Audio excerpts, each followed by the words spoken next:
चुका, विधायिका पढ़ चुका और अब न्यायपालिका के बारे में पढ़ रहे हैं। तो न्यायपालिका के क्षेत्र में सर्वोच्च न्यायालय का अधिकार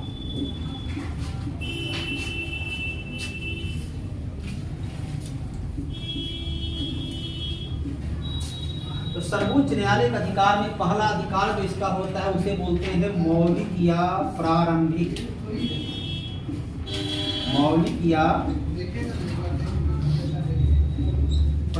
क्षेत्राधिकार, अर्थात वैसा मुकदमा, वैसा विवाद जिसे सीधे सर्वोच्च न्यायालय में प्रस्तुत किया जाता है। इसका उल्लेख है अनुच्छेद 131 में। यह तो राष्ट्रपति उपराष्ट्रपति का निर्वाचन से संबंधित विवाद जिसका उल्लेख अनुच्छेद 71 में है, वो भी मौलिक क्षेत्राधिकार में ही आता है, लेकिन चूंकि उसके लिए अलग से अनुच्छेद 71 में लिखा हुआ है, यहाँ लिखने की अलग से आवश्यकता नहीं होती। मौलिक अधिकार एकमात्र ऐसा विवाद है मौलिक अधिकार का, वह उच्च न्यायालय और सर्वोच्च न्यायालय दोनों के मौलिक क्षेत्राधिकार के अंतर्गत आता है।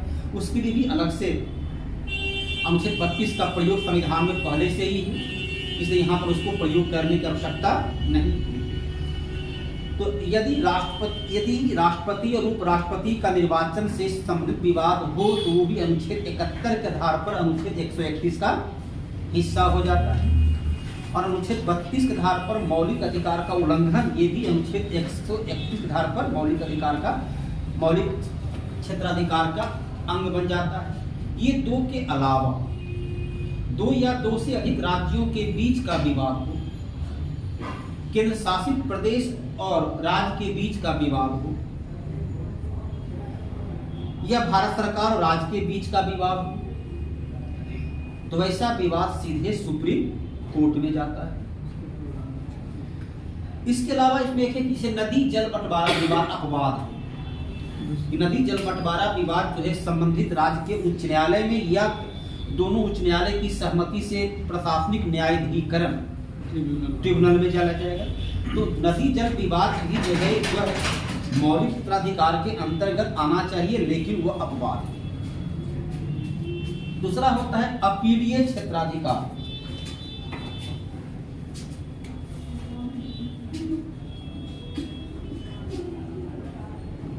अपीलीय क्षेत्राधिकार अनुच्छेद 132 और 136 भी साथ साथ पढ़ सकते हैं, दोनों को प्रयोग कर सकते हैं। अब इसमें दो प्रकार का है। एक तो है कहता है यदि सिर्फ एक लिखने का औपचारिक भाषा है और कुछ है नहीं। यदि उच्च न्यायालय दीवानी या फौजदारी मामले में सर्वोच्च न्यायालय में अपील करने का प्रमाण पत्र दे, वहां दोनों सब लिखा हुआ, यदि उच्च न्यायालय दीवानी या फौजदारी मामलों में सर्वोच्च न्यायालय में अपील करने का प्रमाण पत्र दे तो अपील की जा सकती है। एक दूसरा कहता है कि यदि उच्च न्यायालय यह प्रमाण पत्र दे कि संबंधित मुकदमे में संविधान की व्याख्या की भावना या संविधान की व्याख्या अंतर्निहित है, वह भी चला जाता है अपील में सर्वोच्च न्यायालय। तीसरा है कि यदि उच्च न्यायालय अधीनस्थ न्यायालय से लोअर कोर्ट से सिविल कोर्ट से किसी मुकदमा को उत्प्रेषण के तहत अपने पास मंगवा लेता है और अभियुक्त को मृत्यु दंड की सजा देता है, ये मुकदमा स्वतः न्यायालय अपील करने को अनुमति दे या न दे, स्वतः वो सर्वोच्च न्यायालय में अपील में चला जाएगा। कंडीशन है कि अधीनस्थ न्यायालय lower court, civil court, session court कर सकते हैं, सेशन कोर्ट से किसी मुकदमा को उच्च न्यायालय अपने पास मंगवा लिया और मृत्यु दंड की सजा सुनाया है, तब वो अपील में चला जाएगा सर्वोच्च न्यायालय। सर्वोच्च न्यायालय को अपीलीय न्यायालय या अंतिम अपीलीय न्यायालय कहते हैं। इसके बाद कोई भी अपील न्यायालय नहीं होती। तीसरा होता है अनुच्छेद 129 धारा, उसे बोलते हैं अभिलेख न्यायालय। अनुच्छेद 129, ध्यान देना है, उच्च न्यायालय में भी मौलिक या प्रारंभिक क्षेत्राधिकार आता है अपीलीय क्षेत्राधिकार में भी मौलिक अधिकार या की तरह ये भी आता है उच्च न्यायालय में, लेकिन इन दोनों के लिए वहाँ कोई अलग से अनुच्छेद नहीं है। यहाँ अनुच्छेद 131, 132, 136 भी अपील का अधिकार देता है, लेकिन वहाँ पर किसी प्रकार का कोई अनुच्छेद नहीं। उच्च न्यायालय में अलग अलग अनुच्छेद नहीं है, लेकिन अभिलेख न्यायालय के उच्च में अनुच्छेद है। वहाँ कहता है अनुच्छेद 215, ये 129 है, वो 215 है। दोनों को साथ साथ याद रखिए, तो एक भी याद रहेगा तो दूसरे का उसको याद कर लेना है।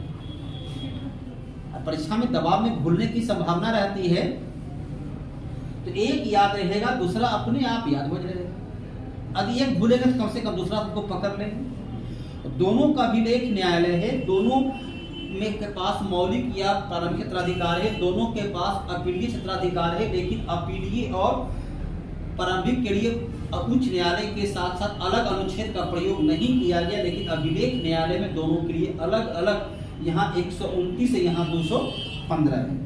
अभिलेख न्यायालय के तो सामान्य अवस्था हम कल भी चर्चा कर रहे थे, उसको सुरक्षित रूप में अभिलेखागार में रखा जाता है ताकि उसे कभी भी रेफरेंस के रूप में प्रस्तुत कर सके। वो तो एक सामान्य प्रक्रिया है, लेकिन उसके विशिष्ट अर्थ होता है अभिलेख न्यायालय की न्यायालय को अपने द्वारा दिया गया निर्णय के विरुद्ध मुकदमा की सुनवाई का अधिकार प्राप्त हो जाता है। न्यायालय ने होता है मानहानि, न्यायालय का होता है अवमानना। तो अनुच्छेद 141 में, अनुच्छेद 141 कहता है अवमानना, अर्थात न्यायालय जो आदेश दिया उस आदेश का धज्जी उड़ा रहे, उस आदेश का उल्लंघन, तो वो हुआ अवमानना कम करो। तो दोनों अभिलेख न्यायालय में है कि न्यायालय जो निर्णय दिया वो कानून बन गया, और आज नहीं, कानून की यदि पालन नहीं करवाया गया तब वह उसकी मुकदमा सुनवाई सकता है। 141 कहता है अवमानना का, कि न्यायालय ने निर्णय दिया, उसकी तत्काल बाहर में भी आप जो है जिस पर प्रभावी होता है वही अवहेलना किया, उसके आदेश को पालन करने में सचिव जो है सो कार्य नहीं किए, तो वो हुआ अवमानना का। दोनों दो चीज ध्यान रखना है। अभिलेख न्यायालय में न्यायालय को अपने विरुद्ध अपने निर्णय पर मुकदमा की सुनवाई करने का अधिकार है, और 141 कहता है कि यदि न्यायालय की आदेश की अवहेलना की गई तो वह अवमानना का मुकदमा दायर करेगा। यहाँ है अवमानना, यहाँ है नियम को प्रभावी बनाना, दोनों अंतर है। अभिलेख न्यायालय ये, इसके अलावा रिट जारी करने का अधिकार तो आप पहले से ही देख चुके। तो सर्वोच्च न्यायालय के अधिकार कार्य क्षेत्र के दायरे में आ गए। सर्वोच्च न्यायालय को संविधान की व्याख्या करने का अधिकार है। अंतिम या एकमात्र वो संस्था है जो सर्वोच्च न्यायालय ही जो संविधान की व्याख्या करेगा। अंतिम अपीलीय न्यायालय, मौलिक अधिकार का संरक्षक सर्वोच्च न्यायालय है। स्वायत्त शासी संगठन सर्वोच्च न्यायालय है। सर्वोच्च न्यायालय में एक जुड़ गया जो बीपीएससी का क्वेश्चन पूछ चुका था, वो है जिसे बोलते हैं जनहित याचिका, लोकहित याचिका। सबसे पहले इसकी शुरुआत अमेरिका से हुई। भारत में जब पीएन भागवती लगभग 1982 दशक बोलता है, 1985 है, 1982 में, तो इसे उसको जब मान्यता दिया गया 86 से ही, लेकिन क्रमिक प्रक्रिया से 80 के दशक लिखा जाता है। इस एक्यूरेट ईस्वी सन का प्रयोग करते भी नहीं है। 80 के दशक में जब पीएन भगवती सर्वोच्च न्यायालय के मुख्य न्यायाधीश थे, तब उन्होंने आम नागरिकों को ये अधिकार दिया कि वो जनहित याचिका, लोकहित याचिका दायर कर सकते हैं। मौलिक अधिकार से जुड़ा हुआ है तब तो खैर वो अनुच्छेद 32 पर फैसला देगा ही, रिट जारी करेगा ही। लेकिन यदि मौलिक अधिकार से जुड़ा हुआ नहीं है और आम जनता के अधिकार से है, जनहित से है, तब वो अनुच्छेद 139 के आधार पर रिट जारी कर सकता है। रिट जारी करने का अधिकार सर्वोच्च न्यायालय को अनुच्छेद 139। तो मौलिक अधिकार का है तो अनुच्छेद 32 है, लेकिन मौलिक अधिकार के इतर यदि अलग से कोई रिट जारी करना है उसका उल्लेख अनुच्छेद 139 में। आजकल इस प्रकार क्वेश्चन जो है अधिक पूछने लगा है, कंसेप्ट से जुड़ा हुआ क्वेश्चन जो है अब अधिक पूछने लगा है, जैसा को ध्यान देना है। तो अनुच्छेद 139 भी रिट जारी करेगा, लेकिन अंतर ये है कि अनुच्छेद 32 का रिट जो है वो मौलिक अधिकार से जुड़ा होता है, और अनुच्छेद 139 का जो रिट है वो मौलिक अधिकार से जुड़ा हुआ नहीं बल्कि जन सेवा, लोक सेवा से जुड़ा हुआ होता है। वहां पर जब आदेश देता है तो अनुच्छेद 139, तो सर्वोच्च न्यायालय अनुच्छेद 32 और अनुच्छेद 139 के आधार पर तो जो लोकहित याचिका दायर होती है, जनहित याचिका दायर होती है, उसमें जो रिट जारी होता है वो अनुच्छेद 139। आप भी रिट जारी कर सकते हैं, सॉरी आप भी जनहित याचिका मुकदमा कर सकते हैं। पीएन भगवती का है एक पोस्ट कार्ड पर, पता नहीं पोस्ट कार्ड आप लोग देखे नहीं देखे हैं, पहले पोस्ट कार्ड 15 पैसा में एक पत्राचार का एक बहुत बड़ा माध्यम था पोस्ट कार्ड, देखे हैं? देखे हैं सर। हाँ सर, पीला रंग कितना वो रहता था, थोड़ा सा मोटा कागज में रखा था, पीला रंग का कागज, वो पेन उस पर लिखिए, जहाँ भेजना भेज दीजिए उसको। तो पहले लोग सामान पत्राचार में उसका प्रयोग किया करते थे, तो पता नहीं उसका दाम अब मिलता है नहीं मिलता है, नहीं कर सकते।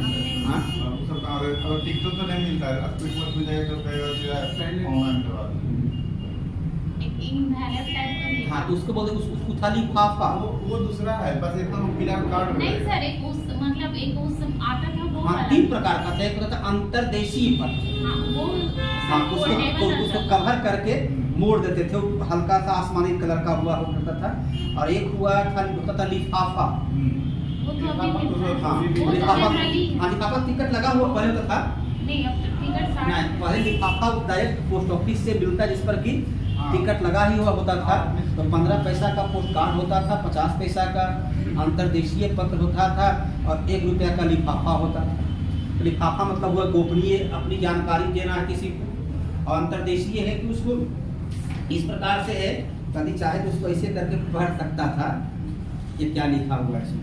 पोस्ट कार्ड तो ओपन रहता ही, शादी का कार्ड जा रहा है, पोस्ट कार्ड तो ओपन रहता तो वो दिए थे कि पोस्ट कार्ड पर भी यदि आप जनहित, शर्त ये है कि वो समस्या जनहित का, जैसे पटना की ट्रैफिक समस्या है या प्रदूषण की समस्या है, अनुच्छेद 21 के तहत स्वच्छ वायु को प्राप्त करना श्वसन प्रक्रिया के माध्यम से आपका मौलिक अधिकार है। यदि प्रदूषित वायु ले रहे हैं, प्रदूषण का कारण नगर निगम है, तो आप याचिका दायर कर सकते हैं पोस्ट कार्ड पर लिख करके, पोस्ट कार्ड नहीं एक कागज पर लिख करके न्यायालय भेज सकते हैं कि हम लोग का जीवन में संकट उत्पन्न हो गया है, अनुच्छेद 21 का उल्लंघन है, तो वह मुकदमा की सुनवाई शुरू हो जाएगी। आपको कुछ नहीं करना, वकील सरकार रखेगा, माने आपकी ओर से न्यायालय वकील देगा, न्यायालय मुकदमा लड़ेगा। तो जनहित याचिका, लोकहित याचिका आम नागरिकों से जुड़ा हुआ है। पीएन भगवती और एक और न्यायाधीश का नाम आता है कृष्णा अय्यर। तो कृष्णा अय्यर और पीएन भगवती जब सर्वोच्च न्यायालय के न्यायाधीश थे, मुख्य न्यायाधीश थे पीएन भगवती, तब उन्होंने लोकहित याचिका को दायर करने के लिए आम नागरिकों को अधिकार दिया कि मौलिक अधिकार का उल्लंघन से संबंधित कोई भी व्यक्ति जनहित याचिका दायर कर सकता है, जो उच्च न्यायालय और सर्वोच्च न्यायालय में दायर होगा। बीपीएससी क्वेश्चन पूछा था कि जनहित याचिका या लोकहित याचिका किस देश के संविधान से प्रेरित है, इसी प्रकार का क्वेश्चन बीपीएससी बार पूछ चुका है, तो वो होता है अमेरिका के उच्च न्यायालय, सर्वोच्च न्यायालय से प्रेरित है। अब देखना है उच्च न्यायालय, सर्वोच्च न्यायालय में तो सर पीआईएल दायर करने के लिए पैसा लगता है। अच्छा तो कुछ इसी उसका तो नहीं, पहले था 10 रुपया था कि तब। और कोई जुडिशियल टिकट होता है, जुडिशियल टिकट द्वारा उसको कोर्ट में जो कागज जाएगा, तो कोर्ट में कागज नहीं जाएगा। तो पैसा जब कम था सर, एक दिन में 1 लाख मुकदमा आ गया था भारत की तरफ से, तो बोला कि इतना मुकदमा आएगा तो कैसे होगा, तो पैसा अभी बढ़ा दिया किए, इसीलिए सब आदमी पीएल दायर नहीं कर सकता। जुडिशियल टिकट ज्यादा पैसा नहीं होगा, 100-200 कैसे होगा, जुडिशियल टिकट पर लगता है 100-200 ज्यादा टिकट नहीं होगा।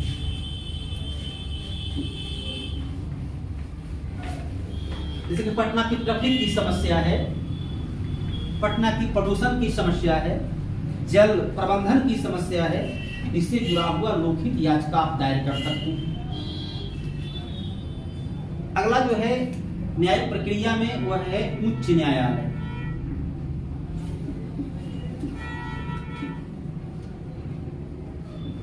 उच्च न्यायालय, हाईकोर्ट, सर्वप्रथम भारत सरकार अधिनियम या भारतीय परिषद अधिनियम 1861 के आधार पर 1862 में कलकत्ता, मुंबई और मद्रास या चेन्नई में एक-एक उच्च न्यायालय की स्थापना किया गया। 1866 में इलाहाबाद में उच्च न्यायालय की स्थापना किया गया। 1916 में पटना उच्च न्यायालय की स्थापना की गई। तो उच्च न्यायालय की स्थापना भारतीय परिषद अधिनियम 1861 के आधार पर 1862 में इसकी स्थापना किया गया। और जब संविधान बना तब उसके लिए अनुच्छेद 214 के आधार पर उच्च न्यायालय का गठन करने का प्रावधान किया गया। अनुच्छेद 231 लिखता है कि 2 या 2 से अधिक राज्यों का एक ही उच्च न्यायालय हो सकता है। 214 कहता है राज्य में उच्च न्यायालय होगा और 231 कहता है कि 2 या 2 से अधिक राज्यों का एक ही उच्च न्यायालय हो सकता है। और यदि उसे केंद्र शासित प्रदेश से जोड़ना है तो 230 कहता है कि केंद्र शासित प्रदेश राज्य के उच्च न्यायालय के साथ संबद्ध कर सकते हैं केंद्र शासित प्रदेश का उच्च न्यायालय को। असम अरुणाचल प्रदेश का एक ही उच्च न्यायालय है तो अनुच्छेद 231 पर, और पंजाब हरियाणा चंडीगढ़ का उच्च न्यायालय साथ में है तो अनुच्छेद 230 और 231 दोनों पर हो जाएगा। यदि केंद्र शासित प्रदेश को साथ कर दिए 230 और सिर्फ राज्य रहा तो 231। तो 214, 230, 231 ये तीनों उच्च न्यायालय के गठन से जुड़ा हुआ हो गया। एक 214 प्रत्यक्ष हो गया, 231 2 से अधिक राज्य का एक ही उच्च न्यायालय, 230 राज्य के उच्च न्यायालय में भी केंद्र शासित प्रदेश को जोड़ सकते हैं 230। ये तीनों उसके गठन से जुड़ा हुआ हो जाता है। 214, 231, 230 अलग अलग उच्च न्यायालय में न्यायाधीशों की संख्या राष्ट्रपति के द्वारा, ध्यान रखना है कि सर्वोच्च न्यायालय में न्यायाधीशों की संख्या संसद के द्वारा और उच्च न्यायालय में न्यायाधीशों की संख्या राष्ट्रपति के द्वारा निर्धारित किया जाएगा। संख्या कितनी होगी ये संसद नहीं बल्कि राष्ट्रपति उसको निर्धारित करेंगे, जो न्यूनतम 3 और अधिकतम 160 हो सकता है। न्यूनतम 3 और अधिकतम 160 हो सकता है। इलाहाबाद उच्च न्यायालय में 80-81 सामान्य न्यायाधीश है और बाकी जो है सो अस्थायी करके 160 हो जाता है। पटना में कितना है 47, 47 पटना होता है अस्थायी न्यायाधीश की संख्या होना चाहिए 53 नहीं, वो तो दूसरी हो सकती है। रिक्त स्थान माने 53 होगा और अस्थायी सहित और अस्थायी करके होगा 43 या 47 कुछ होगा। पटना अलग अलग राज्य का अलग अलग होता है। तो न्यूनतम 3 अधिकतम 160 हो सकता है। अनुच्छेद 215 तो आप पहले पढ़ चुके। 215 के आधार पर उच्च न्यायालय को अभिलेख न्यायालय के नाम से जाना जाता है। और आगे बढ़िए 216 के आधार पर उच्च न्यायालय का राज्य में जो गठन होता है, राज्य में उच्च न्यायालय होगा। जैसे राज्यपाल में था कि राज्यपाल का पद तो 153, राज्यपाल की नियुक्ति तो 155। उसी प्रकार 214 कहता है राज्य में उच्च न्यायालय होगा, लेकिन उच्च न्यायालय का गठन अनुच्छेद 216 के आधार पर किया जाएगा। अनुच्छेद 217 कहता है उच्च न्यायालय के न्यायाधीश को, ध्यान देना है कि सर्वोच्च न्यायालय में अनुच्छेद 124 गठन भी है, न्यायाधीश की नियुक्ति भी है, लेकिन यहाँ तो गठन 216 है और नियुक्ति फिर 217 है। अनुच्छेद 217 कहता है उच्च न्यायालय के न्यायाधीश को राष्ट्रपति नियुक्त करेंगे। 1993 के बाद अब उसमें जुड़ गया कोलेजियम के सिफारिश पर राष्ट्रपति उच्च न्यायालय के न्यायाधीश को नियुक्त करेंगे। अर्थात सर्वोच्च न्यायालय का जो 5 न्यायाधीश का कोलेजियम है वही कोलेजियम नाम देगा और राष्ट्रपति उसे नियुक्त करेंगे, जो नियुक्ति के बाद 62 वर्ष की अवस्था तक अपने पद पर बने रहेंगे। सर्वोच्च न्यायालय का 65 वर्ष, यहाँ है 62 वर्ष की अवस्था तक अपने पद पर बने रहेंगे। उच्च न्यायालय का न्यायाधीश रिटायरमेंट के बाद उस उच्च न्यायालय को छोड़कर जहां वह न्यायाधीश रह चुके हैं किसी अन्य उच्च न्यायालय या सर्वोच्च न्यायालय में वकालत कर सकते हैं। और सुप्रीम कोर्ट में आपने देखा कि वह भारत के किसी भी न्यायालय में वकालत नहीं कर सकता है, लेकिन यहाँ कहता है उस उच्च न्यायालय को छोड़कर जहां वह न्यायाधीश रह चुका है किसी अन्य उच्च न्यायालय या सर्वोच्च न्यायालय में वकालत कर सकता है। अनुच्छेद 217 कहता है कि न्यायालय का न्यायाधीश राष्ट्रपति नियुक्त करेंगे। नियुक्ति के बाद 62 वर्ष की उम्र तक पद पर काम करेंगे। इसके पहले अपना त्याग पत्र राष्ट्रपति को देंगे। तो नियुक्त भी राष्ट्रपति करेंगे, इस्तीफा भी राष्ट्रपति को देगा, और यदि पद का दुरुपयोग करने, संविधान का उल्लंघन करने के आरोप में इन्हें पद से हटाने से, संविधान में कोई स्पष्ट रूप से लिखा हुआ है नहीं, काहे को इसको हटाइएगा, तो कदाचार के आरोप में यदि इन्हें पद से हटाते हैं, हटाने की प्रक्रिया चलेगी महाभियोग के समान की प्रक्रिया, तो भी चलेगा संसद, अर्थात राज्य की इसमें कोई भूमिका नहीं। सिर्फ अनुच्छेद 217 लिखता है कि उच्च न्यायालय के न्यायाधीश को नियुक्त करने के पहले राष्ट्रपति संबंधित राज्य के मुख्य न्यायाधीश से सलाह करेंगे। राज्यपाल और मुख्य न्यायाधीश दोनों से सलाह करेंगे। वो सिर्फ एक औपचारिकता है, इनकी कोई भूमिका उसमें है नहीं। तो क्वेश्चन पूछ देता है कभी कभी किनसे सलाह लेंगे, और यदि उच्च न्यायालय के न्यायाधीश को नियुक्त करना है तो राज्य के, जिस राज्य में नियुक्त करना है उस राज्य के उच्च न्यायालय के मुख्य न्यायाधीश से और राज्यपाल से परामर्श करेंगे, और यदि मुख्य न्यायाधीश को ही नियुक्त करना है तो केवल राज्यपाल से परामर्श करेंगे। उच्च न्यायालय का न्यायाधीश का वेतन राज्य के संचित निधि से, लेकिन पेंशन केंद्र की संचित निधि से मिलेगा। वेतन मिलेगा राज्य की संचित निधि से और पेंशन मिलेगा केंद्र की संचित निधि से। मुख्य न्यायाधीश का वेतन है 2,50,000 रुपया और अन्य का वेतन है 2,25,000 रुपया। ठीक। उच्च न्यायालय का न्यायाधीश का नियुक्ति पदमुक्ति हटाने की प्रक्रिया स्पष्ट हो चुका, कहाँ काम करेंगे ये भी स्पष्ट हो गया। उच्च न्यायालय का न्यायाधीश रिटायरमेंट के बाद सरकार के अधीन कोई लाभ का पद धारण नहीं करेंगे, लेकिन उच्च न्यायालय का न्यायाधीश रहते हुए इन्हें सर्वोच्च न्यायालय में पदोन्नत किया जा सकता है। रिटायरमेंट के बाद नहीं, रिटायरमेंट के पहले उन्हें उच्च न्यायालय से सीधे सुप्रीम कोर्ट में भेजा जा सकता है, तब वहां वो 65 वर्षों की नौकरी 3 वर्ष बन जाएगी। उच्च न्यायालय का ये हुआ। अब आइए उच्च न्यायालय के क्षेत्र में एक है अनुच्छेद 223, जैसे वहां था अनुच्छेद 126 कार्यकारी न्यायाधीश, यहाँ पर 223 का प्रयोग किया गया है। उच्च न्यायालय में राष्ट्रपति चाहे तो एक को कार्यकारी न्यायाधीश या कार्यकारी मुख्य न्यायाधीश के पद पर नियुक्त कर सकते हैं। उच्च न्यायालय के न्यायाधीश को अनुच्छेद 222 के आधार पर राष्ट्रपति एक उच्च न्यायालय से दूसरे उच्च न्यायालय में ट्रांसफर कर सकते हैं, बदली कर सकते हैं। पटना उच्च न्यायालय की जगह पर जबलपुर में उनको भेज सकते हैं, जबलपुर की जगह उनको इलाहाबाद भेज सकते हैं।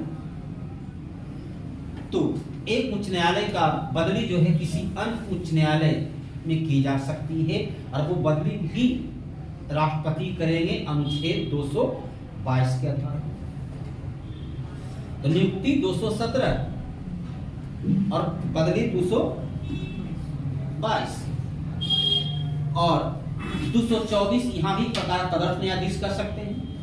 224 के आधार पर उच्च न्यायालय में तदर्थ एडहॉक पर न्यायाधीश को नियुक्त किया जा सकता है। इस प्रकार से उच्च न्यायालय के न्यायाधीशों की नियुक्ति पदमुक्ति से जुड़ा हुआ अनुच्छेद से आपका संबंधित हो गया, और अधिकार के लिए अलग अलग अनुच्छेद का प्रयोग किया ही नहीं गया। सिर्फ अभिलेख न्यायालय है उसके लिए अनुच्छेद का प्रयोग किया गया है, अन्य के लिए अधिकार के लिए ऐसा स्पष्ट उसमें है। उच्च न्यायालय का न्यायाधीश के पास जो कार्य आते हैं अपीली क्षेत्राधिकार, वैसा मुकदमा जो सीधे उच्च न्यायालय में आएगा, एक तो मौलिक अधिकार का रहेगा ही, वहां था राष्ट्रपति और उपराष्ट्रपति का, यहाँ है संसद और विधायक का निर्वाचन से संबंधित। इसके अलावा विवाह तलाक से संबंधित, वहां पर विवाह किस जगह पर निकाह होने चाहिए, क्योंकि विवाह में तलाक तो है नहीं, निकाह में तलाक होता है।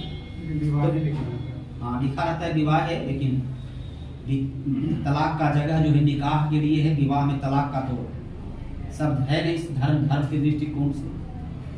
निकाह और तलाक के कंपनी अधिनियम से संबंधित मुकदमा, ऐसा मुकदमा सीधे उच्च न्यायालय में चला जाएगा। अपीलीय में फिर वही, यदि जिला न्यायालय उच्च न्यायालय में दीवानी या फौजदारी मुकदमा में अपील करने का या उच्च न्यायालय प्रमाण पत्र दे, इसमें संविधान की व्याख्या से संबंधित है तो सीधे सर्वोच्च न्यायालय पहुंच जाएगा उच्च न्यायालय के माध्यम से। और अभिलेख न्यायालय, ये भी अभिलेख न्यायालय। उच्च न्यायालय का फैसला जो है वह सिर्फ उसी राज्य में प्रभावी होता है जिस राज्य में प्रभाव में आता है, जबकि सर्वोच्च न्यायालय का फैसला भारत के सभी उच्च न्यायालय पर प्रभावी हो जाता है। सर्वोच्च न्यायालय जो फैसला दिया वो सभी उच्च न्यायालय पर प्रभावी होगा, लेकिन उच्च न्यायालय का फैसला केवल उसी राज्य में प्रभावी होगा, अन्य राज्य के उच्च न्यायालय उससे अप्रभावित रहेंगे। अनुच्छेद 233 कहता है कि उच्च न्यायालय के सिफारिश पर राज्यपाल जिला न्यायालय के न्यायाधीश को, चाहे वो डायरेक्ट नियुक्ति हो या न्यायिक सेवा के परीक्षा के आधार पर नियुक्ति हो, उच्च न्यायालय के न्यायाधीश के सिफारिश पर जिला न्यायालय के न्यायाधीश को राज्यपाल नियुक्त करेगा। अनुच्छेद 235 कहता है कि उच्च न्यायालय जिला न्यायालय पर नियंत्रण रखने का काम करेगा, अर्थात जिला न्यायालय का न्यायाधीश पर यदि भ्रष्टाचार का आरोप है तो उच्च न्यायालय उसको हटा देगा। उसको हटाने के लिए कोई महाभियोग या कोई प्रस्ताव उच्च न्यायालय ही उसकी जांच करेगा, और यदि पाया जाएगा तो भ्रष्टाचार में संलिप्त है, कदाचार में संलिप्त है, असमर्थ है, न्यायिक सेवा की जानकारी नहीं है, तो उनको पद मुक्त कर दिया जाएगा उच्च न्यायालय का। 235 उसको कहता है। उच्च न्यायालय से जुड़ा हुआ कुछ है, उसको कह सकते हैं आप स्टैटिक जीके का क्वेश्चन आता है। एक उच्च न्यायालय के अधिकार क्षेत्र में एक से अधिक राज्य आता है, तो कौन कौन किसमें आता है, कभी कभी इस प्रकार का क्वेश्चन जो है सो पूछ दिया करता है। भारत में उच्च न्यायालय की संख्या वर्तमान में 25 है। सबसे अंत में अमरावती उच्च न्यायालय की स्थापना 2019 में किया गया। अमरावती उच्च न्यायालय की स्थापना, उसके पहले मेघालय, सिक्किम, मेघालय, त्रिपुरा और मणिपुर में एक उच्च न्यायालय की स्थापना किया गया था। तो देखिए उच्च न्यायालय के अधिकार क्षेत्र में सबसे पहले आइए गुवाहाटी। गुवाहाटी उच्च न्यायालय में असम तो शामिल है ही, उसका तो राजधानी क्षेत्र है, राजधानी तो खैर नहीं है, लेकिन असम के अलावा उसमें कौन कौन शामिल होता है, देखिए मिजोरम, नागालैंड और अरुणाचल प्रदेश, ये इसमें शामिल हो जाता है गुवाहाटी उच्च न्यायालय के दायरे में। दूसरा बम्बई उच्च न्यायालय, अरे नाम हो गया है मुंबई, लेकिन उच्च न्यायालय नाम अभी भी बम्बई है। बम्बई उच्च न्यायालय में देखिए महाराष्ट्र तो खैर रहेगा ही, उसके बाद चलिए गोवा और दादर नागर हवेली दमन द्वीप जो साथ थे वो हो गए। तीसरा ये केरला का उच्च न्यायालय है एर्नाकुलम। केरला का उच्च न्यायालय है एर्नाकुलम में, तो केरल तो खैर रहेगा ही, और इसके बाद इसमें हो जाता है लक्षद्वीप।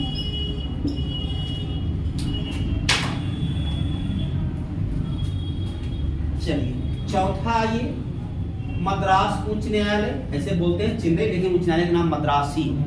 मद्रास उच्च न्यायालय में तमिलनाडु तो रहेगा ही, तमिलनाडु के अलावा इसमें है पुडुचेरी। फिर चले आइए पांचवा कलकत्ता उच्च न्यायालय, पश्चिम बंगाल तो रहेगा ही, अंडमान निकोबार द्वीप समूह। फिर चले आइए छठा में आप पहुंचिए यहाँ पर गुवाहाटी, ये चंडीगढ़। चंडीगढ़ तो चलिए केंद्रीय प्रदेश है तो अपना चंडीगढ़ तो रहेगा ही, इसके अलावा पंजाब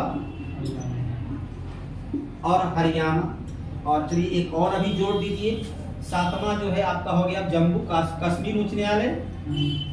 तो कश्मीर उसका नाम ही रख दिया है कि जम्मू कश्मीर लद्दाख, वो तो नामे जुड़ा हुआ है जम्मू कश्मीर लद्दाख, जो स्वाभाविक सी बात है कि जम्मू कश्मीर और लद्दाख उसका रहेगा। दिल्ली अब तो खैर 2 हो जाएगा, एकमात्र था ऐसा केंद्र शासित प्रदेश जिसका स्वतंत्र उच्च न्यायालय था, जिसकी स्थापना 1966 में हुई थी।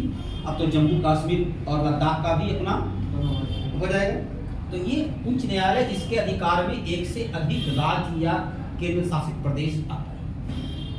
अब दिल्ली का देखिए, दिल्ली में हो गया 8 बचा, जम्मू कश्मीर लद्दाख यहाँ हो गया, तब 3 में देखिए अंडमान 4, पांडिचेरी 5, लक्षद्वीप 6, दादर नागर हवेली 7, देखो कौन बच गया, चंडीगढ़ 8 को का हो गया।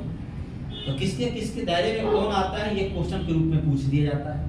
इसको आजकल जो बोले लिखे हैं एर्नाकुलम कहाँ तुम केरला, एर्नाकुलम, जैसे कि एक तो सामान्य अवस्था में उच्च न्यायालय राज्य की राजधानी में होता है, लेकिन चले जाइए पड़ोस में, देखिए आपका उत्तर प्रदेश, राजधानी लखनऊ है, लेकिन मुख्य उच्च न्यायालय इलाहाबाद।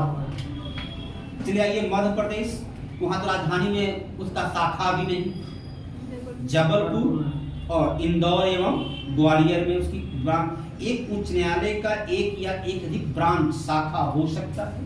जैसे उत्तर प्रदेश इलाहाबाद का ब्रांच जो है लखनऊ में होगी, जबलपुर का ब्रांच 2 है, ग्वालियर और इंदौर में। यहाँ पर देखिए असम में तो उसका गुवाहाटी है, ये है, मिजोरम, आइजोल, नागालैंड, कोहिमा अरुणाचल प्रदेश, ईटानगर, तो तीनों जगह उसका एक एक खंडपीठ है। यहाँ तो उच्च न्यायालय है और तीनों जगह खंडपीठ है। बम्बई में देखिए, महाराष्ट्र तो हो ही गया, महाराष्ट्र में ही गोवा के पणजी में है, लेकिन महाराष्ट्र का औरंगाबाद और नागपुर खंडपीठ उसका दोनों जगह है। महाराष्ट्र में एक बम्बई में हो गया, एक नागपुर में हो गया, एक औरंगाबाद में हो गया, फिर पणजी में हो गया उसका ब्रांच। कहीं पटना का भी रांची में ब्रांच हुआ करता था, शाखा हुआ करता था जब झारखंड साथ था। तो एक उच्च न्यायालय का एक या एक से अधिक शाखा से मध्य, आपका चले ये राजस्थान का उच्च न्यायालय है जोधपुर में, और ब्रांच उसका है जयपुर में। उत्तराखंड में भी ना, देहरादून में नहीं तब तो खो दिया है, खाली बाकी विचारे किया गया, प्रकट करा रहे, अभी उसको अंतिम रूप से खोला नहीं गया हो। तो एक उच्च न्यायालय का एक से अधिक खंडपीठ भी हो सकता है। तो स्पष्ट है। एक ये क्वेश्चन पूछता है, कभी कभी खंडपीठ पर क्वेश्चन पूछता है।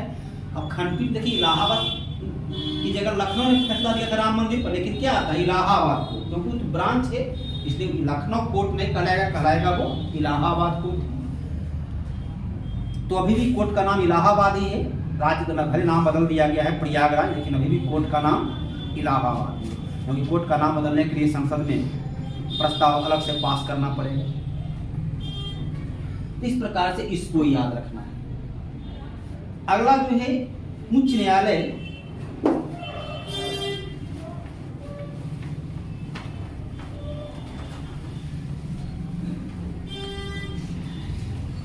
ये दायरे देखिए और क्या आता है। उच्च न्यायालय के बाद नीचे में पहले उच्च न्यायालय, उसके नीचे आइए जिला न्यायालय। जिला न्यायालय का 2 भाग होता है, एक को बोलते हैं व्यवहार न्यायालय और एक को बोलते हैं सत्र न्यायालय। व्यवहार न्यायालय को बोलते हैं सिविल कोर्ट, सत्र न्यायालय को बोलते हैं सेशन कोर्ट। उच्च न्यायालय में फौजदारी और दीवानी एक ही जगह मुकदमा की सुनवाई होती है, लेकिन यहाँ पर है कि यदि दीवानी मुकदमा है तो व्यवहार न्यायालय में, और फौजदारी मुकदमा है तो सत्र न्यायालय में। यहाँ पर दोनों का अलग अलग सुनवाई होती है, व्यवहारिक अलग होती है और फौजदारी का अलग होता है। सिविल कोर्ट की 2 शाखा, एक हो गया फौजदारी, एक हो गया दीवानी। सत्र न्यायालय और इसे सेशन कोर्ट और सिविल कोर्ट के नाम से बोला गया। इसके अलावा जिला न्यायालय के समकक्ष होता है, जिसकी स्थापना 1984 में किया गया, उसे बोलते हैं लोक अदालत। लोक अदालत का फैसला अंतिम होता है, जो फैसला दिया उसकी कोई अपील नहीं की जाएगी, जो दे दिया वही पर मामला। यहाँ पर फैसला आएगा, इससे आप असहमत हैं तो उच्च न्यायालय पहुंचिए, उच्च न्यायालय से असहमत है तो सुप्रीम कोर्ट पहुंचिए, लेकिन लोक अदालत ने फैसला दिया वो फैसला वहीं पर खत्म हो जाएगा, उसकी अपील आप नहीं कर सकते। कम महत्व का वैसा मुकदमा जिसे आप न्यायालय के बाहर भी सलटा सकते हैं। संघर्ष नहीं, किसी कारण पड़ोस में रहते हैं, संघर्ष हो सकता है, स्वाभाविक सी बात। मुकदमा गया, दोनों फिर आपस में भाई पड़ोस में रहना है, कहा लड़ाई झगड़ा वापस ले सकते हैं। इसमें फौजदारी भी है, फौजदारी मुकदमा से लड़ाई हो गया, माथा फूट गया, सर टूट गया, पैर टूट गया, तो फौजदारी मुकदमा भी दोनों आपस में समझौता बाहर कर लीजिए और न्यायालय को सूचित कर दीजिए कि भाई हम आपस में सहमति कर लिए, लड़ाई तो मामला खत्म हो जाएगा। तो लोक अदालत में दीवानी मुकदमा, फौजदारी मुकदमा या राजस्व, बिजली चोरी कर लिए, बना लिए, टोका फंसा के, राजधानी में भी टोका फंसा के बिजली चला लेते हैं, गांव की तो खैर बात ही अलग है। सरकार मीटर लगा दिया है, वो मीटर अपने अलग टोका फंसा के अपन पूरा लाइन घर का चलते ही रहता है, मीटर अलग लगा लगा। रात को तो अधिकतर आदमी नहीं करता, वो सब लोग उठा के। तो अधिक बिजली चोरी कर लिए, भू राजस्व नहीं दिए हैं, जमीन का पैसा नहीं दिए, तो जो छोटे मोटे ऐसे हैं तो भू राजस्व से संबंधित मुकदमा जो कम महत्व का है, इसे बाहर भी सलटा सकते हैं, वैसा मुकदमा जाता है लोक अदालत में। लोक अदालत के जो जज होते हैं, जिला न्यायालय के रिटायर्ड जज को ही लोक अदालत में नियुक्त की जाती है, उसके अलग से वैकेंसी नहीं आता है। जिला न्यायालय का जो रिटायर कर गए अनुभवी व्यक्ति है, काम करते अनुभव है, उनको ही बना दिया जाता है लोक अदालत का जज। वो ब्लॉक में वो फिक्स रहता है, एक ब्लॉक में शुक्रवार के दिन या शनिवार कोई दिन तय कर देते हैं, तो ब्लॉक में ही पहुंच जाते हैं। जज साहब पहुंच गए ब्लॉक में, गांव का जो जो मुकदमा है जिसको रेफर किया गया लोक अदालत में, वहाँ बुलाया गया और उसमें 1 से 2 सुनवाई, 1 से 2 महीना में मुकदमा अनावश्यक लंबा नहीं चलता है। आमने सामने बैठा के मुकदमा को फैसला करना, क्योंकि उसका कोई फैसला का बाद कोई आप अपील कर सकते नहीं, मानना आपकी मजबूरी। जो फैसला आ गया वो अंतिम हो गया, सुप्रीम कोर्ट वही है। तो लोक अदालत में गठन किया गया ताकि आसानी से कम खर्च पर न्याय सुलभ हो। इसके अलावा 1986 से गठन किया गया परिवार न्यायालय। पारिवारिक विवाद हो, पति पत्नी के बीच का विवाद आजकल बढ़ता जा रहा है, क्योंकि हम लोग में सहनशीलता की भावना घटती जा रही है।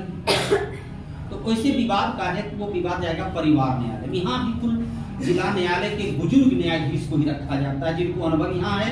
परिवार न्यायालय का फैसला देना उद्देश्य नहीं है, यहाँ है कि समझौता करना। पहला उद्देश्य है कि पति पत्नी के बीच का संबंध बिगड़ गया है, तो दोनों को आमने सामने बैठा करके वार्तालाप, काउंसलिंग करना है।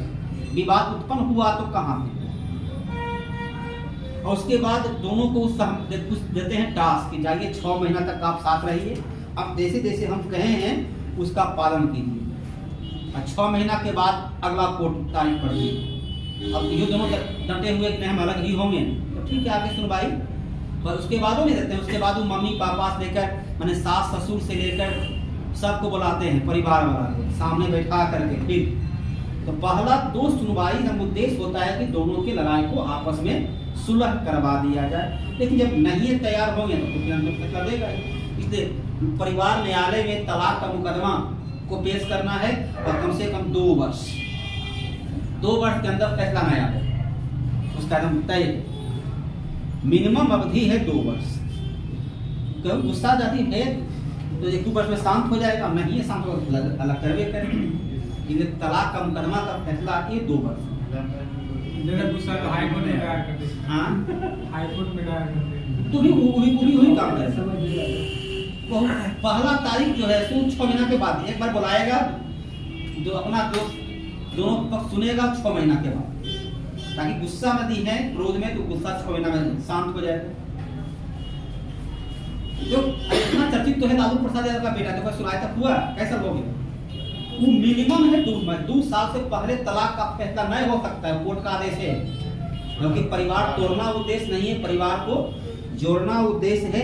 कोर्ट ने पूछा है, सुप्रीम कोर्ट में मुकदमा गया, दोनों एकदम डटे हुए था कि हमको तलाक चाहिए ही, तो कोर्ट ने पूछा शादी किस लिए किए थे, लड़ने के लिए, साथ रहने के लिए।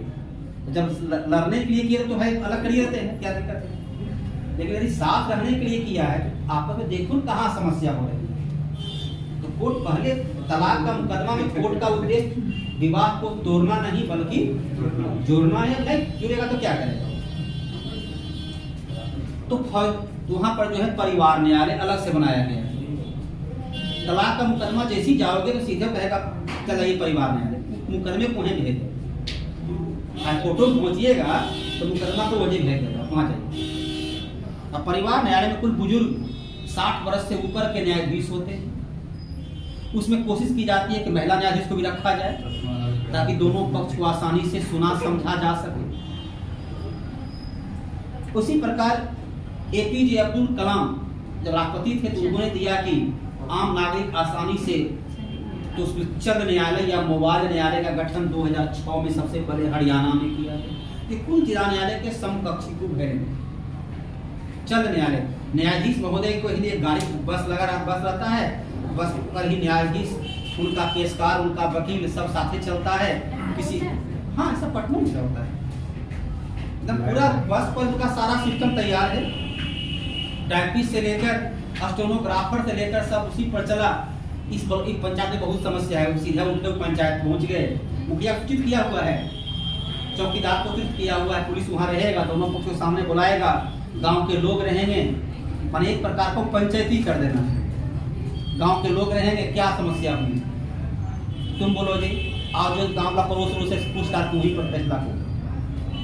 चंद न्यायालय का गठन किया गया ताकि चलता फिरता न्यायालय है। मोबाइल पता नहीं, हम उनका बस पटना में देखे हैं घूमते हुए एक दो बार। अब कने फैसला सुनाता है वो जाने इसके घर गया था। चंद न्यायालय का फैसला इसलिए अब्दुल कलाम दिए कि गए थे छत्तीसगढ़। किसी वहां उनको जानकारी मिली कि चलिए दो गो पड़ोस में था लौका, लंबा चौड़ा होता है, तो लौका लगाया, खपरेल मकान था, इधर लगाया, दोनों गांव में सटा हुआ था, उसका लत्तर पहुंच गया उसके छत पर, उसके खपरा। अब उसका कहा कि मेरा तोड़ने के लिए गया तो चार खपरा टूट गया उसका। बच्चा ये जिसको भेजा तो पहले तो अब तो खपरेल मकान गांव से भी समाप्त हो रहा है, तो छत्तीसगढ़ का आदिवासी क्षेत्र है तो अभी वहाँ गरीबी है, तो लड़ाई हो गया दोनों में, कद्दू के लौका के लत्तर के लिए। और 14 वर्ष तक मुकदमा चलता रहा, तारीख पर तारीख। तब जो है एपीजे अब्दुल कलाम दिए कि भाई एक ऐसा व्यवस्था हो कि सब छोटी छोटी विवाद इसका कोई औचित्य नहीं है। कद्दू के लत्तर के लिए 14 साल मुकदमा चला। 10 रुपया का कद्दू, 50 रुपया का उसका छप्पर का नुकसान हुआ। अब मुकदमा लड़ने में कई 1,000 खर्च हो गए। ऐसा चलता है। आप पढ़ते हैं काकोरी षड्यंत्र, कै रुपया चोरी हुआ है काकोरी डकैती में, कै रुपया 4602 रुपया, 4602 रुपया की डकैती हुई टोटल डकैती। और अंग्रेजों को 1925 से 27 तक मुकदमा चलवाने में राम प्रसाद बिस्मिल्लाह 10 लाख रुपया खर्च हुआ है। पूरा छानबीन कहाँ है, 27 को पकड़ा है वो। तो 4602 रुपया की चोरी है। 8 डाउन ट्रेन सहारनपुर लखनऊ, तो 8 डाउन ट्रेन चोरी हुआ 4602 रुपया। और उसकी मुकदमा की सारा खर्च जो आया वो 10 लाख से ऊपर आया। तो अंग्रेजों के जमाने का भी काल है में ये स्थिति था, उसका नाम भी चेंज कर दिया, काकोरी एक्शन कर दिया गया। तो 4602 रुपया का चोरी है।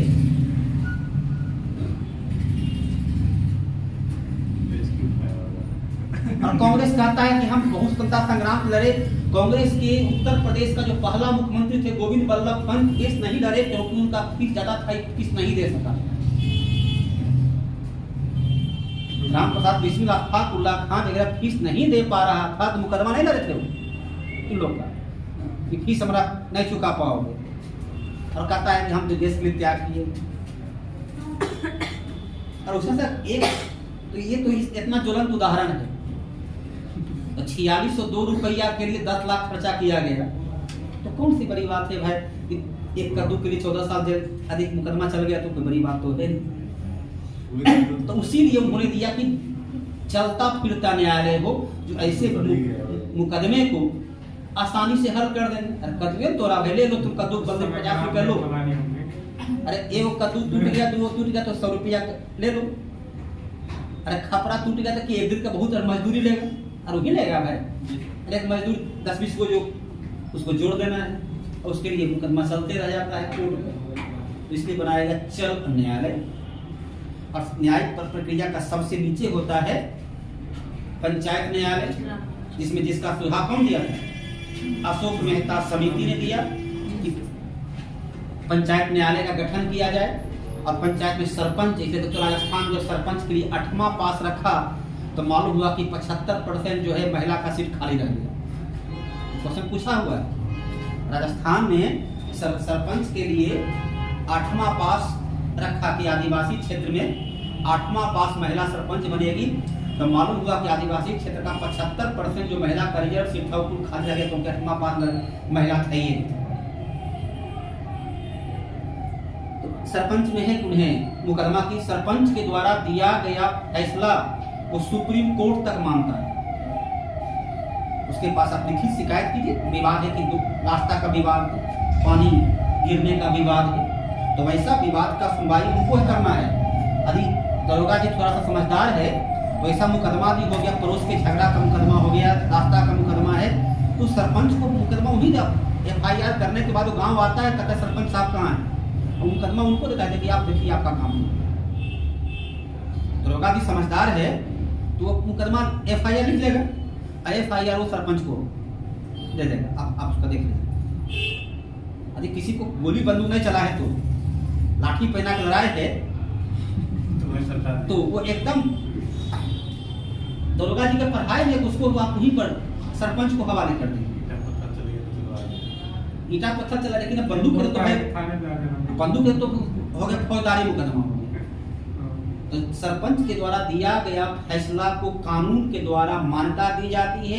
एक अपने सरपंच और 4 पंच मिल करके फैसला देंगे। यदि उस फैसला से असहमत हैं तो 9 पंच मिल करके फैसला एक अपने रहेंगे, 8 अन्य पंच रहेगा, अपील कर सकते हैं, और उसके फैसला को कोर्ट के द्वारा भी स्वीकृति दी जाती है। तो अब हम सरपंच ऐसा कुल को चुनवे करते हैं, कुल अनपढ़े होता है तो फैसला क्या देगा? जो पढ़े लिखे सरपंच हो लेकिन आमतौर पर फैसला देंगे नहीं, वो लिखने उसके लिए तो क्या बिहार सरकार कहा है कि हम बनाएंगे कौन न्याय मित्र, अर्थात जो वकील है गांव के उसको नियुक्त करेंगे ताकि वो मुकदमा की सुनवाई में सहयोग दे। तो पंच के लिए वहाँ फैसला का माने कोर्ट उसका है, पंचायत भवन में कोर्ट चलता है। अधिक जब सरपंच पढ़े लिखे समझदार सुलझे हुए हैं तो गांव की विवाद को वो आसानी से हल कर देंगे। कोई पढ़ा लिखा रहेगा तब ना। दूसरा तो होता है कि कहीं वोट करते हैं, उसका कहने का तो हमारा विरोध में वोट नहीं देगा, वो वोट राजनीति भी तो वहाँ पर आ जाता है। वोटे में तो गोली बंदूक चल जा रहा है। सबसे पहले अधिकार ही नहीं पता है सर कि मेरा अधिकार क्या क्या। इस प्रकार से आपका ये न्यायिक प्रक्रिया से जुड़ा हुआ क्वेश्चन यहाँ पूछा जाता है। और यदि इतना को आप याद रखते हैं तो BPSC का जो क्वेश्चन का पैटर्न है उसमें इससे अधिक क्वेश्चन को पूछे जाने की कोई संभावना नहीं है। अगला दिन हम लोग पढ़ेंगे पंचायती राज, जिसमें BPSC में तो खैर कम क्वेश्चन पूछता है, लेकिन SSC वगैरह उससे भरपूर क्वेश्चन BPSC रहता है, एक दो रहते करता है। तो आपको जो है तो अगला दिन हम पढ़ाएंगे। ये मेरा विषय लगभग समाप्ति के कगार पर है। हम बता देंगे उसको, हम अभी एक पूरे जो है शुरू करेंगे 1773 के रेगुलेटरी एक्ट से लेकर के 1935 के भारत सरकार या माउंट बेटन योजना तक, माउंट बेटन योजना बाल्कन प्लान तक एक चलेगा, एक उसको पढ़ा देंगे। भारत का संवैधानिक विकास जो आपके पास लिखित रूप से पहले से उपलब्ध है, नहीं हो रहा उसमें तो पूरा विस्तार से पॉइंट दे दिए हैं। उससे अधिक क्वेश्चन कहीं नहीं पूछने की संभावना रहेगी। जितना उसमें पॉइंट हम दे दिए हैं उससे अधिक पूछने की कोई संभावना नहीं होगी, चाहे वो UPSC पूछे या कोई पूछे। तो PT के लिए, मेंस के लिए नहीं है वो, लेकिन PT के लिए वो पर्याप्त है। उसको हम अगला एक दिन देख लेंगे, अभी तो है समय। कल आपको स्थानीय स्वशासन अनुच्छेद 243 ABCDFGHIJKLMNO और फिर P से लेकर के Z A से लेकर ABCDFG ZG तक नगर पालिका नगर निगम से है, उसको देख लेते हैं। आज इतना है। बोलिए।